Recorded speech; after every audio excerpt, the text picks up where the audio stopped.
So I'm being totally original, and I'm making a response to a response. Come on, honey, you know what you do, yeah. Everybody knows one or two like you, yeah. If you wanna fall in love and just mess around, sure enough, honey, couldn't bring me down. No! Nobody does it like she does. This is basically to Amy's video about books. Now, the question that was thrown out was, if books were banned and you could memorize one book, what would that book be? This was quite an obvious decision for me.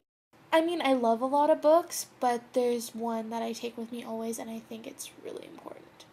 It was on my book list also, and that's Meditations by Marcus Aurelius.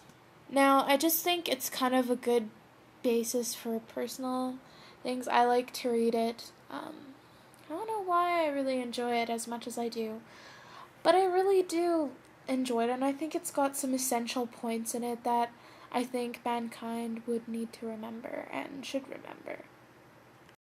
For me, one of the reasons why I love history so much is human condition. It interests me most to figure out why people do things and what propels them to make a decision. For instance, I just bought this book I really like called The Historian, and it singles around Vlad the Impaler. If you didn't know, he tortured so many people, and he's basically what they consider to be Dracula, the real life thing. He wasn't a vampire, but I mean, he enjoyed listening to people being tortured while he was eating supper. He enjoyed that.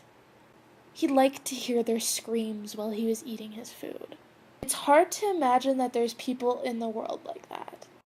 And to me, to find out or hear why he chooses to do those things would be so fascinating. And this book, if you haven't read it, it's really interesting. It scares me.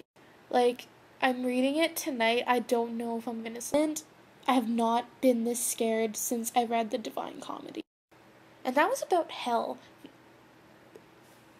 I don't know, this is more scary though because he existed.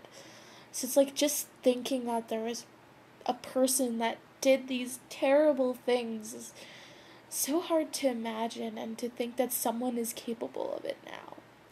But anyway, I thought I'd touch on this. Amy, I haven't read the books that you suggested, but I think I might. You made them sound fascinating, so I'll pick them up when I got some free time. I have so much to do tomorrow.